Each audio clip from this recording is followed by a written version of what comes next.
You see this even with science, with all of these scientists that have come with major breakthroughs before. All of them treated with such hostility by their own scientific community, seekers of objectivity and truth and, unbiased perspectives.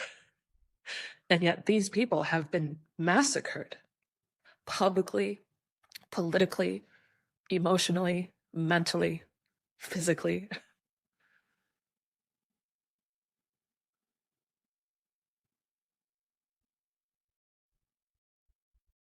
And we've come so far from this truth because, as we've discussed before, this huge division that lies between religion and spirituality and science. No one for the longest time ever could see the two integrating so perfectly together. There's always this idea amongst scientists and religious figureheads alike. Both of them agree that science cannot prove anything that lies in the subjectivity or in the realm of spirituality and religion. This is an untouched part of human life that science can never question.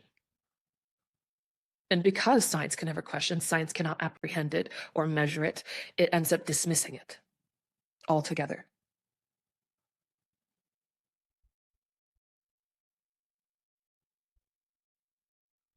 But if you look at the purpose, the function of science, right? In fact, there was a time in which religion and science did work together. Religion used science to apprehend the natural truths, the divine laws. And it wasn't until religion started to question these natural truths that science was simply revealing. And when religion started to reject them because it went against the paradigm of the time or the ambitions of the religious leaders of the time, and they saw them potentially losing control, what did they do? They reacted with hostility, rejecting the truth instead of changing its attitude towards that truth. So even though it started long before Galileo, it wasn't really until that time where Galileo was able to prove, right, through the telescope, that we are not, in fact, the center of the universe. The sun is the center of at least our solar system. We revolve around the sun. We are not so important after all. And religion's inability to integrate this truth with its teachings, to understand, to comprehend, to maybe reassess our relationship with what we think is true. We just denied it altogether. And so this pivotal moment created this huge divide between the two. And now you see in our modern day and age, the new religion of humanity, the thing that we rely on, the thing that we go for answers, the place that we find purpose, that we seek solutions, that we seek for our mental peace, that we look for in terms of ways of living and perceiving life, all comes down to science as the new religion of this world.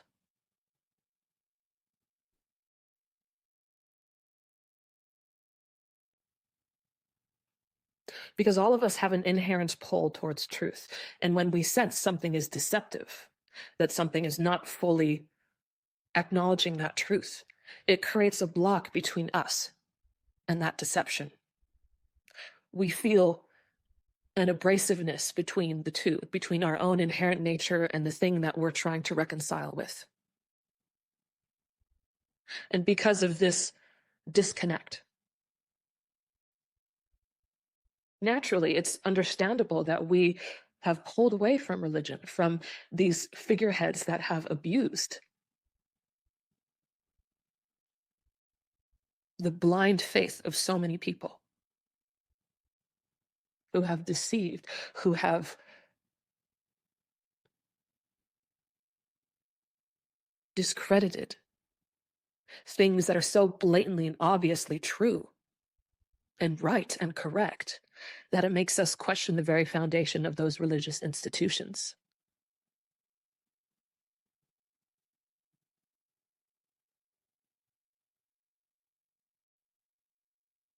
It's totally understandable as to why people have turned away from religion. Science has provided us with so much outcome because of its acknowledgement of these vital truths, of these natural laws that it observes, these natural laws that have allowed us to develop such significant advancements in our technology, in our science, in our medicine, right? And we're able to perform surgeries. We have so many treatments for things, antibiotics, we have AC, internet, we have so many advancements that we've come to think that, yes, this is, how could you not accept science?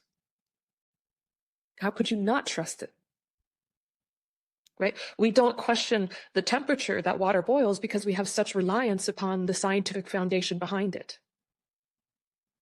Right? Someone else has done it before us, and science has created such an institution that we don't need to test things ourselves anymore. We can rely on the testings of others that have come before us. And in a way, this also creates problems. Because what is evolution in consciousness without testing ourselves?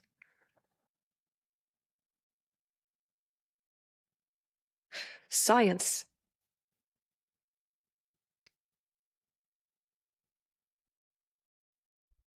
is one droplet from an ocean. You can take that droplet, look at all of its components, look at the structure, the nature of it, measure it, analyze it, look at its molecules, look at all the ingredients within it, and through that, you get a picture of the world.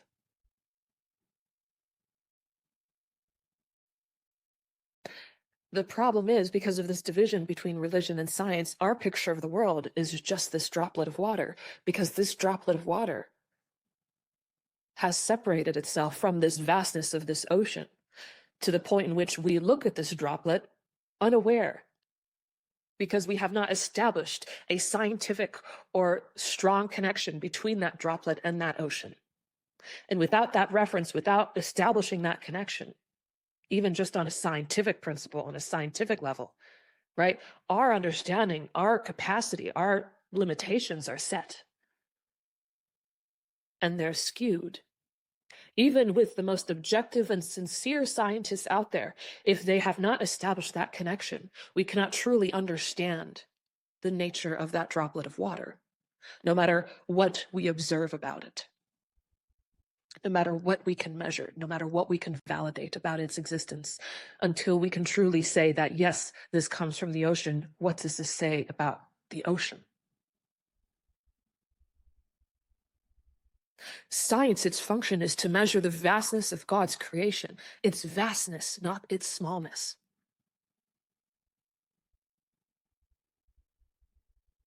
And so our attitude towards this truth, or lack thereof, is the root cause, the stem, the seed of all of these problems we see today. It's science's inability to address mental health. It's science's inability to produce quality crops, to alter the nutrient content, to alter our environment, to remove toxicity and restore or regenerate our environment, our agriculture, our air, life. We've reached capacity of that droplet of water. We've measured many things about it. We've studied it. We've made many advancements within that little sphere. And now we've reached the outer edge of that sphere, that surface tension that surrounds that droplet, that separates it. That ceiling, that limitation.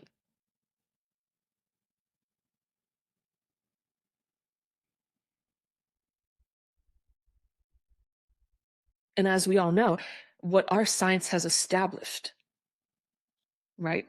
Divine Connection International, right? This scientific foundation that we've created between that droplet of water and that vast ocean shows that this consciousness,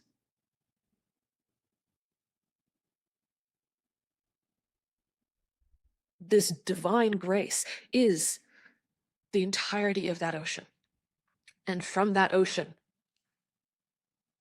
that is the force that sustains us, that controls and governs us, that gives us life, that creates our lives, that creates perception, that creates the mind and the body, not the other way around.